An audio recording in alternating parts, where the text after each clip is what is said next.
सत्र आरंभ होने से तुरंत पूर्व एनडीए के फ्लोर लीडर्स एकत्र होते हैं और सत्र में क्या क्या कुछ उठाया जाए, किस प्रकार से उठाया जाए, इसकी चर्चा करते हैं। उसी प्रकार से अभी अभी एनडीए के फ्लोर लीडर्स की मीटिंग हुई। हमारे राज्यसभा के नेता इस समय कर्नाटक गए हुए हैं। वहाँ पर कर्नाटक चुनाव का घोषणा पत्र जारी होना है और आज शिवसेना की बैठक रायगढ़ में चल रही है। उस कारण शिवसेना के हमारे सहयोगी उपस्थित नहीं हो पाए हैं, लेकिन काफ़ी विस्तार से हमने इस सत्र की पूर्व घटनाओं पर विचार किया और हमको देख करके बहुत आश्चर्य लगा कि संसद में बहुत बलपूर्वक मांग होने के बाद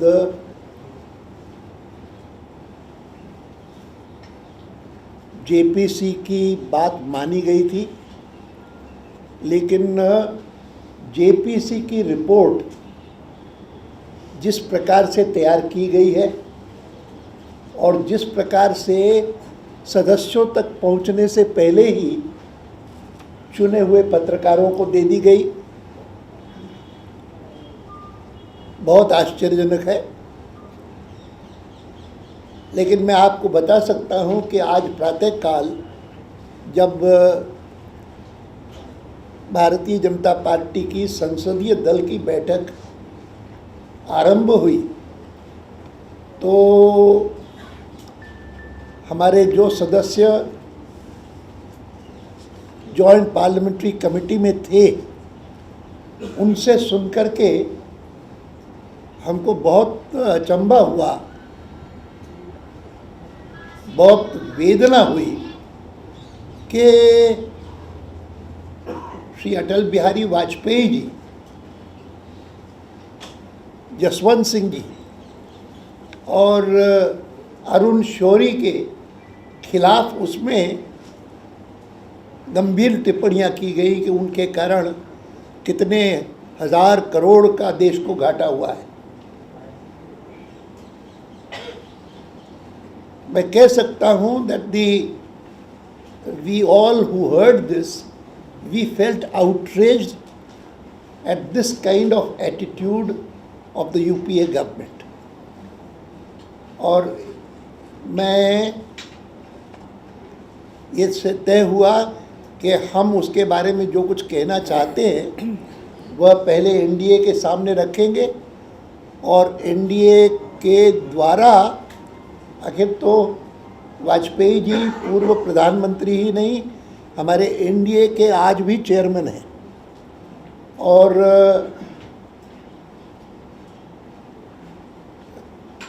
इस प्रकार का कोई निष्कलंक सफल प्रधानमंत्री वह जिस समय अस्वस्थ हों, और वो अस्वस्थ कोई आज नहीं, वो कुछ समय से अस्वस्थ रहे हैं, उस समय एक फॉर्मल रिपोर्ट लाई जाए ड्राफ्ट बना करके और उसमें इस प्रकार की टिप्पणियां की जाए। It is shocking. It violates all norms of even decency. मैं इस पर जो एनडीए की तरफ से स्टेटमेंट अभी आपको मिलेगा वह उसके कुछ भाग पढ़ के सुना देता हूँ, बाकी तो आप पूरा टेक्स्ट पढ़ लेंगे। थोड़ी देर में उसका हिंदी भाषांतर भी आ जाएगा। On the eve of the residual budgetary session of Parliament, the NDA expresses its mounting concern at the state of the nation under the continuing misdeeds of the diarchal leadership of Dr. Manmohan Singh and Srimati Sonia Gandhi, resulting in thrift, gross maladministration and rampant corruption in the present UPA regime. In Delhi, the capital city, the government sits idly by as an unspeakable crimes of the most heinous kind get repeated with sickening frequency. When we ask, will this be ended? मैं आपको बता दूं कि सुषमा जी आज स्वयं जाकर के उस 5 साल की बालिका को देख करके आई हैं। किस प्रकार की इस प्रकार के घिनौने अपराध, पहले तो ऐसा लगा कि दिसंबर के महीने में जो भयंकर अपराध हुआ था, बलात्कार का कांड हुआ था, उसके बाद इस पर कुछ रोक लग जाएगी, लेकिन फिर से जो अभी अभी कांड हुआ है उसके बारे में मैं चाहूँगा कि मैं बाकी वक्तव्य पढ़ूँ उससे पहले सुषमा जी कुछ 2 शब्द कह दें।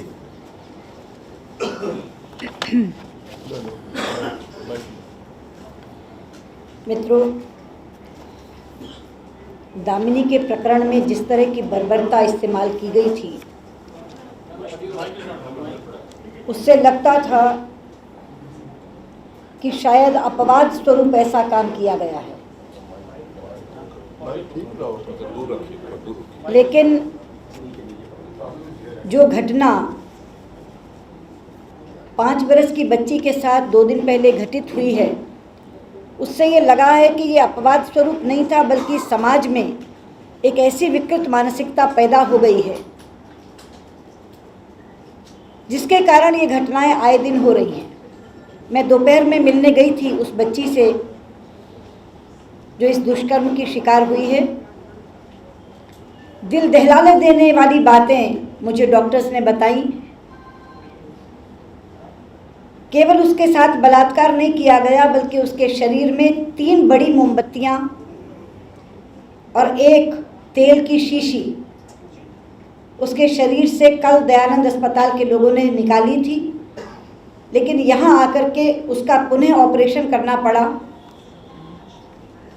बच्ची की वैसे हालत स्थिर है, लेकिन डॉक्टर्स ने कहा कि अगर जिएगी तो पता नहीं कितनी और सर्जरीज अभी इसकी करनी पड़ेंगी। लेकिन उससे भी ज़्यादा शॉकिंग बात उन्होंने मुझे बताई कि मैडम ये अकेली लड़की नहीं है, बराबर के कमरे में चलिए 5 वर्ष की एक और बच्ची बलात्कार की ही शिकार इसी कैंपस में लावारिस पड़ी मिली थी। हम उसका भी इलाज कर रहे हैं। और जब मैं उस बच्ची को मिलने के लिए गई, वो सो रही थी, तो वहाँ की नर्सेस ने बताया कि जब ये होश में आती है तो सिर्फ इतना कहती है कि मेरे पिता रिक्शा चलाते हैं। माँ को याद करती है, पर साथ ही कहती है मुझे घर नहीं जाना, मैं घर जाना नहीं चाहती। उसके माता पिता के बारे में अभी तक कुछ पता नहीं चल सका है। वो लावारिस बच्ची बलात्कार की शिकार, वहाँ पर उसका इलाज हो रहा है। वो भी बच्ची बचेगी कि नहीं बचेगी, क्योंकि इन दोनों बच्चियों की सर्जरी हुई है। और उन्हीं डॉक्टर्स ने कहा कि अभी 3 दिन पहले हमने एक लड़के को डिस्चार्ज किया है 5 वर्ष के, जो सोडोमी का शिकार हुआ। अब 3 घटनाएं एक साथ 1 सप्ताह के अंदर अंदर ऐसी घटी हैं जिनका इलाज एम्स में हो रहा है। अभी आते हुए मैंने देखा कि मध्य प्रदेश में 5 वर्ष की एक बच्ची दरिंदगी की शिकार हुई है। इसका मतलब समाज में मानसिकता इतनी विकृत हो गई है, ऐसी मानसिक बीमारी आ गई है, एक सिक मेंटालिटी पैदा हो गई है कि जो कानून हमने बनाया है, मेरा ये मानना है कि वो कानून भी अब उसके लिए कमज़ोर पड़ गया है। ऐसे लोगों को अगर फांसी की सज़ा नहीं दी जाएगी तो समाज में से ये विकृति समाप्त नहीं होगी। और इसीलिए आज हमने मांग भी की है कि उस कानून को और सख्त बनाया जाए, और कम से कम जो बच्चों के साथ इस तरह से बलात्कार किया जाता है, और जो जहाँ बर्बरता बलात्कार के साथ, वैसे तो अपने आप में निर्दयता है, क्रूएल्टी है, लेकिन जहाँ ब्रूटैलिटी और बार्बेरिटी, जहाँ बर्बरता इस्तेमाल की जाती है, वहाँ हम लोगों को फांसी दी जाए। आज मैं अपनी आँख से 2 बच्चों को देख कर आई हूँ, दोनों 5-5 साल की लड़कियां, और एक बच्चा उन्होंने कहा कि 2 दिन पहले उन्होंने उसको डिस्चार्ज किया।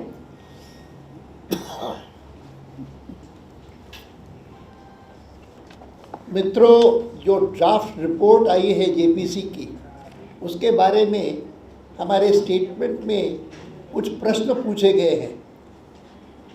The NDA demands of the UPA: A, how and why was A. Raja not permitted to appear before the JPC despite his repeated requests and demands for it from members of the JPC?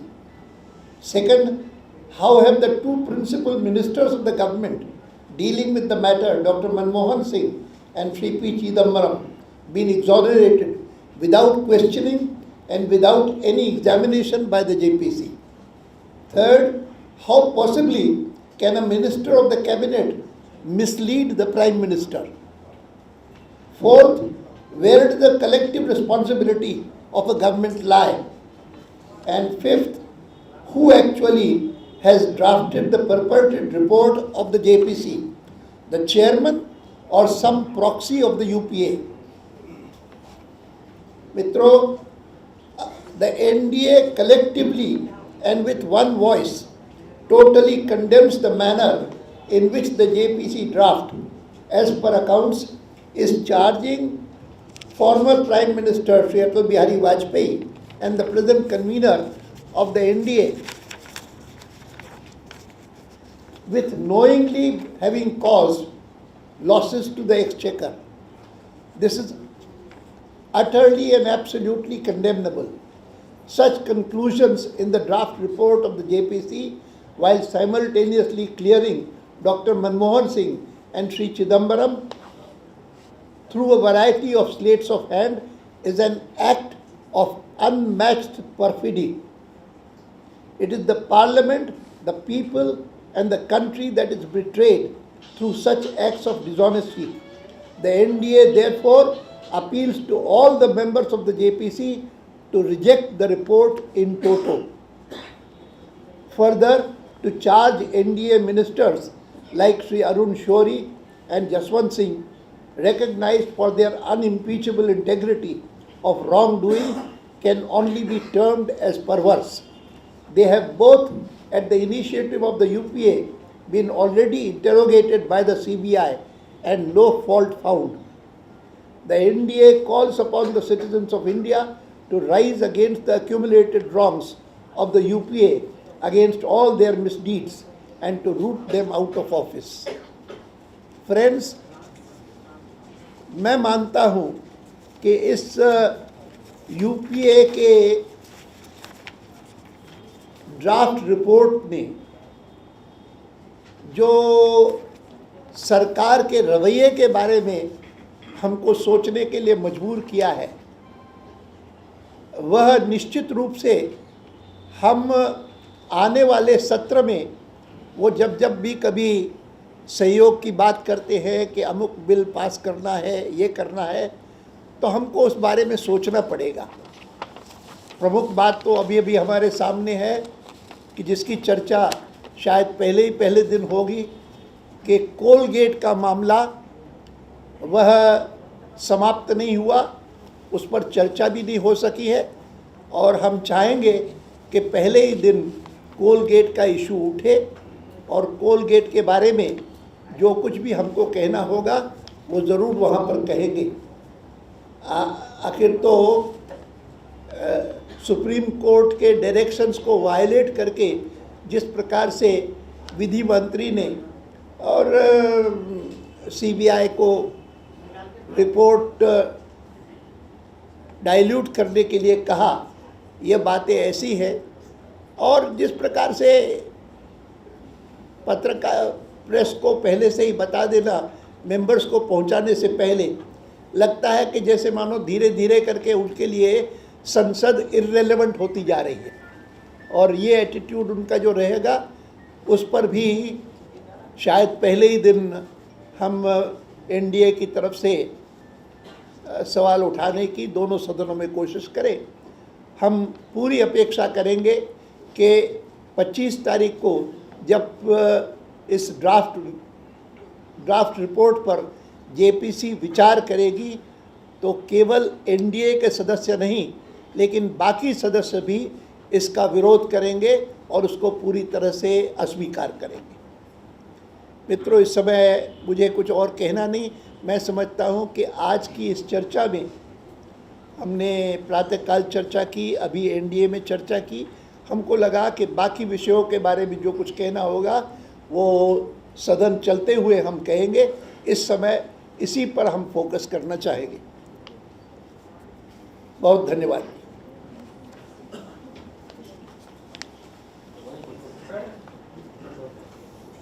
Delhi rape वाला मामला उठाएंगे आप parliament में आप लोग Monday को? कौन सा? दिल्ली में जो बच्चे के साथ बलात्कार हुआ है, क्या मंडे को आप पार्लियामेंट में उठाएंगे? आज जो हमने अपने स्टेटमेंट में कहा है, इन सभी विषयों को सत्र में उठाएंगे, लेकिन पहले दिन संभव है कि कोलगेट के इशू पर फोकस करेंगे। Will the BJP continue to be in the JPC even after this report has been leaked to the media? वहाँ कहेंगे ना That doesn't mean we are going to participate in the 25th meeting also. And oppose. We will be there and we will oppose it. We have resolved to oppose it, and we have appealed to all members of the JPC to see that this report is rejected. Sir, didn't you realize earlier that this JPC committee will meet the same fate as PAC? No, there is no question of presuming anything.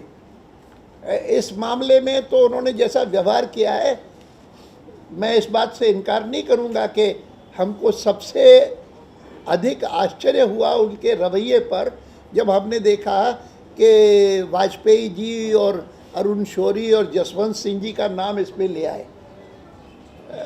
हमको, मैं मानूंगा इस बात को। ये बाकी चीज़ें तो हम एक्सपेक्ट करते थे। Advani ji, actually, more than 3 months ago, we were told that BJP has come to the conclusion that there is no point in continuing in GPC, and we were even told that we may quit.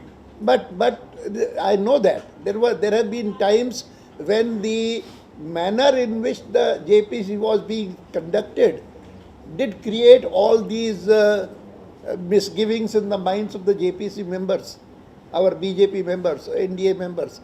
But despite this indication, the party had decided no, we should continue, and we had been continuing.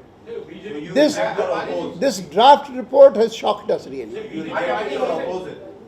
We will oppose it. We will oppose it. But we will participate in the meeting of this committee where the report will be considered, because we would like all other members also to oppose it. Sir, Advani ji, in the committee, the numbers stacked against Congress are much higher than the pro-Congress numbers. In that case, why do you apprehend that your version of the report will not get carried? Therefore, we are participating.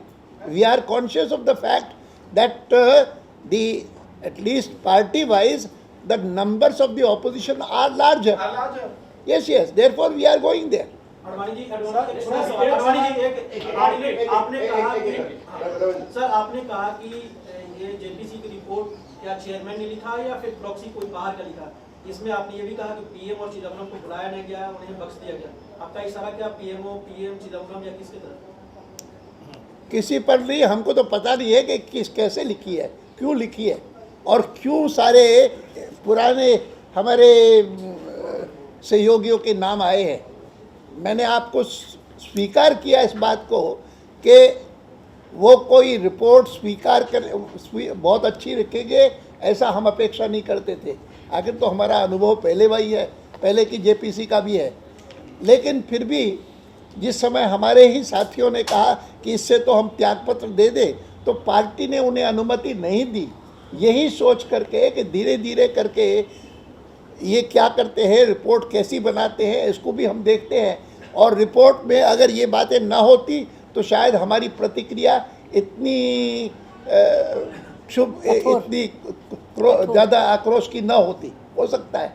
लेकिन जितनी उनकी समझ है, जितनी सूझबूझ है, और जितनी सेंसिबिलिटी उनमें है, और जितनी डिसेंसी उसमें है, उसके अनुरूप ही उन्होंने रिपोर्ट बनाई है, जिसने भी बनाई है। अडवाणी जी, हाँ जी। बीजेपी की ओर से डिसेंट नोट कोई पेश किया जाएगा क्या? पहले तो जी। कोशिश करेंगे कि हम तो कोशिश करेंगे कि ये रिपोर्ट जो Adopt है ना हो। वो रिजेक्ट हो, अडॉप्ट ना हो। इसी की कोशिश करेंगे। सुषमा जी मेरा सवाल आपसे है। अखिलेश जी सर हाँ जी। ये सवाल थोड़ा सा हटके सर। एनडीए की मीटिंग पहली बार हुई जब सारा विवाद हुआ है, जेडीयू की ओर से इतना तीखा हमला किया गया नरेंद्र मोदी के ऊपर। शरद यादव आपके बगल में बैठे। देखिए, मैंने आपको कहा कि मैं आज उनका बैठना ही अपने इस रिपोर्ट के अलावा और किसी किसी बात पे चीज बात नहीं पर करेंगे। कोई कमेंट नहीं करूंगा। हर एक के मन में, पत्रकार रहा हूं मैं, और मैं जानता हूं कि पत्रकार सम्मेलन में कभी जाता था तो मन में पहले से सोच करके आता था मुझे क्या लिखना है, और उसके हिसाब से ही सवाल पूछता था। तो आप भी शायद सोच करके आए हैं कुछ आज। मेरा सवाल आपसे, सुषमा जी मैं आपसे पूछना चाहता हूं, ये राजा जिस पर आरोप है कि 2G घोटाले का आरोप है, वो कहते हैं कि प्रधानमंत्री की जानकारी में सब कुछ हुआ और वो चाहते हैं कि प्रधानमंत्री के खिलाफ तमाम दस्तावेज वहां रखे जाए। क्या आप लोग चाहेंगे कि संसद में कम से कम इस बात का भरोसा प्रधानमंत्री दिलाएं कि आपके खिलाफ जो आरोप है वो भी सुन लिए जाए? अगर उन पर तो आरोप है जेपीसी की मीटिंग में ही कहा, बहुत बार लिखा है, ये इसी में इसमें लिखा है, आज के इसी में स्टेटमेंट लिखा में है। लिखा है। आपकी बात का जवाब इसी में है। उन्होंने पूरा वो नहीं देखा, उसमें है। सर मेरा सवाल है कि जिस तरह से वाजपेयी जी का नाम इसमें आया है, इसका विरोध जो जेपीसी के दूसरे पार्टी के मेंबर भी हैं, समाजवादी पार्टी और बीजेडी किसी के भी हैं, तो ये क्या है, ये सरकार के पड़ाव का है कि शुरुआत है? ये जेपीसी की रिपोर्ट जब पार्लियामेंट में पेश होगी तो सरकार की स्थिरता को लेकर रिपोर्ट तो पेश तब होगी जब पारित होगी। अब आपने बहुत पराभव शब्द जो कहा है, बहुत अच्छा कहा है, और शायद आपकी इच्छा जो है वो पूरी हो जाए। तथास्तु हो जाए उसमें। बहुत बहुत धन्यवाद जी।